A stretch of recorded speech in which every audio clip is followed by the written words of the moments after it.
Better to go to YCP or some other party. నాగబాబులే పవన్ కళ్యాణ్ వల్ల కూడా చాలా నష్టం జరుగుతుందని చెప్పాలంటే. నాగబాబు ఒకటే కాదు, అహంకారం అయితే బాగా ఎక్కువ పెరిగింది. ఎలా చూస్తారంటే ఓటు దాటే వరకు ఓడి మల్లన్న, ఓటు దాటిన తర్వాత బోడి మల్లన్న అనే సామెత ఉంది. గెలిచేంత వరకు వర్మని వాడుకున్నారు. పవన్ కళ్యాణ్ క్రేజ్తో పాటు వర్మ ఒక పవర్ కూడా యాడ్ అయింది కాబట్టి ఆయన 90+ మెజార్టీతో గెలిచారు. గెలిచిన తర్వాత మన సహాయం చేసిన మనం మర్చిపోకూడదు అనమాట. మీరు చూస్తుంటే చాలా వేదికల్లో చంద్రబాబు నాయుడు సీఎం గారు ప్రతి ఒక్క చోట పవన్ కళ్యాణ్ ప్రస్తావన తీసుకొచ్చే పవన్ కళ్యాణ్ గారు మనం ఆపదలో ఉన్నప్పుడు, కష్టాల్లో ఉన్నప్పుడు మన దగ్గర నిలబడి మనల్ని గెలిపించారని ప్రతి చోట చెప్పుకున్నారు. అది జరిగిన విషయమే. కానీ మీరు జనసేన పార్టీ అండి, మీకు 24 సీట్లు ఇవ్వాల్సిన 21 ఇచ్చినారు లాస్ట్కి.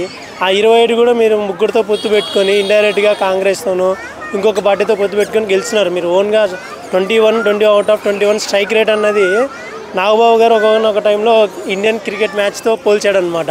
అక్కడేమి 5 దేశాల వాళ్ళు వచ్చి పోటీ 11 మందిలో ఉండి గెలిచలేదు.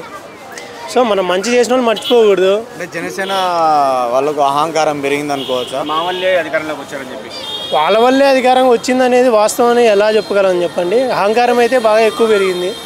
సో ఎట్లా సార్ మన నాగబాబు గారి పర్యటన అక్కడ జై జగన్ అనే నినాదాలు కూడా వచ్చాయంట. వర్మ అరిచలు చేశారా?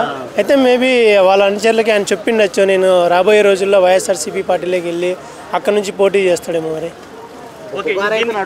దీన్ని ఫుల్ స్టాప్ పెట్టాలంటే టీడీపీ తరపు నుంచి ఏమన్నా యాక్షన్ కమిటీ తీసుకోవాలా? ఎందుకు తీసుకోవట్లేదు ఇప్పటివరకు?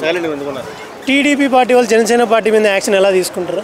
కాదు, వర్మకి ఏదో పదవి ఇస్తే ఆయన సైలెంట్ ఉంటాడు కదా, అతనికి ఏం పదవి ఇవ్వకుండా అతను నోరు వాయిస్ రైజ్ చేసేలాగా ఎందుకు చేస్తున్నారు టీడీపీ చేస్తుందని చెప్పలేం, కానీ జనసేన టీడీపీ ద్వారా చేపించిండొచ్చు. ఎందుకంటే రాబోయే కాలంలో పిఠాపురం నుంచే మన డీసీఎం గారు పోటీ చేయాలనుకుంటున్నారు. సో అంటే అక్కడ నుంచి మళ్ళీ వేరే వ్యక్తి, ఆయన ఆల్రెడీ ఇంతకుముందు ఇండిపెండెంట్గా గెలిచారు. ఆయన ఏ పార్టీతో సంబంధం లేకుండా ఆయనకంటూ సర్టెన్ ఓట్స్ ఉన్నాయి, ఒక వర్గానికి చెందిన వాళ్ళు కాబట్టి వాళ్ళకు కూడా ఉంది. సో అతన్ని వేరే ఏ పదవి ఇచ్చినా కూడా వాళ్ళకి దగ్గరున్న కార్యకర్తలు కానీ లేకుంటే ఆయన నమ్ముకున్న వ్యక్తులు కానీ అతని దగ్గర పోయి పనులు చేపించుకోగలరు. సో వర్మని లైక్ డిగ్రేడ్ చేయాలంటే ఆయనకి ఏం పదవి లేదనుకోండి. సో పవన్ కళ్యాణ్ గారు లైక్ పైన ఉండొచ్చని ఆలోచన చేస్తున్నారు. రానున్న ఎలక్షన్లో వైసీపీలో వర్మ, జనసేనలో పవన్ కళ్యాణ్ ఒకటే చోట పిఠాపురం నుంచి పోటీ చేసి ఎలా ఉంటుంది? ఎవరు గెలిచే ఛాన్స్? వర్మ వైసీపీలోకి వచ్చినా వైసీపీ టికెట్ ఇవ్వదని నేను అనుకుంటున్నా. మళ్ళీ వంగా గీత గారికి ఛాన్స్ ఇస్తారు. ఎందుకంటే జగన్ గారు ఒకసారి మాట ఇచ్చినారంటే తప్పేవాళ్ళు కాదు. పోటీ చేస్తే ఇప్పుడు లైక్ ఏంటంటే పవన్ కళ్యాణ్ ఒక ఐకానిక్ ఫిగర్ అయినాడు. సో అక్కడ పిఠాపురం ప్రజలు ఎలా అనుకుంటారంటే పవన్ కళ్యాణ్ చేసినా మాకేం చేసినా చేయకపోయినా పవన్ కళ్యాణ్ వల్ల పిఠాపురం అనేది ప్రపంచవ్యాప్తంగా తెలిసింది. సో అందుకని పవన్ కళ్యాణ్ని గెలిపించుకుంటారని నేను అనుకుంటాను ఎవరు పోటీ చేస్తారు. ఓకే, ఇలాంటి నాగబాబు యాక్ల వల్లే జనసేనకి నష్టం జరగచ్చా ఫ్యూచర్లో?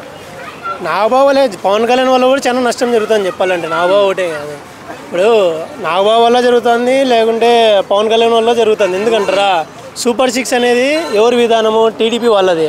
సో అదే జనసేన పార్టీగా మీరు పొత్తులో ఉండి కూడా మీరు ఏం స్కీమ్ తెస్తున్నారు? మీ ప్రణాళిక ఏంది? మీరేం ప్రజలకు చెప్పట్లేదు. ఎలక్షన్ మొత్తం ఏం క్యాంపెయిన్ చేసాం, 30,000 మంది ఆడపిల్లలు అన్నారు, రుషికొండ అన్నారు, ఏవో అవి చెప్పారు. కానీ నేను వస్తే అధికారంలోకి వచ్చిన తర్వాత కూటమిలో భాగమే నేను ఈ స్కీమ్ తెస్తాను, ఇది చేస్తాను, పోనీ పిఠాపురంకి ఇది చేస్తాను గెలిచిన తర్వాత, అది ఇదని ఏం చెప్పట్లేదు. ఈవెన్ నాగబాబు గారు పిఠాపురం వచ్చినప్పుడు ఆ ఫ్లెక్సీలో కానీ శిలాఫలకాల్లో చంద్రబాబు గారి ఫోటో లేదు, పేరు లేదు. అది కావాలని చేసినట్టు అనుకుంటున్నారా? కావాలనే చేసిండొచ్చు.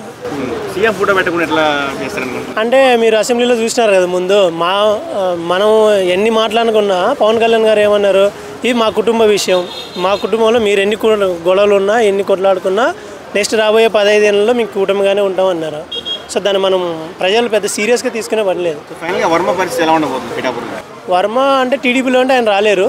టీడీపీ జనసేన కలిసినప్పుడు ఆయన better to go to YCP or some other party. అక్కడ వెళ్ళేసి ఆయన పదవి ఇచ్చినా ఇవ్వకపోయినా లైక్ ఏదో పదవి అయితే ఎమ్మెల్సీనో ఆ విధంగా అయినా ఇవ్వగలరు ఆయనకి.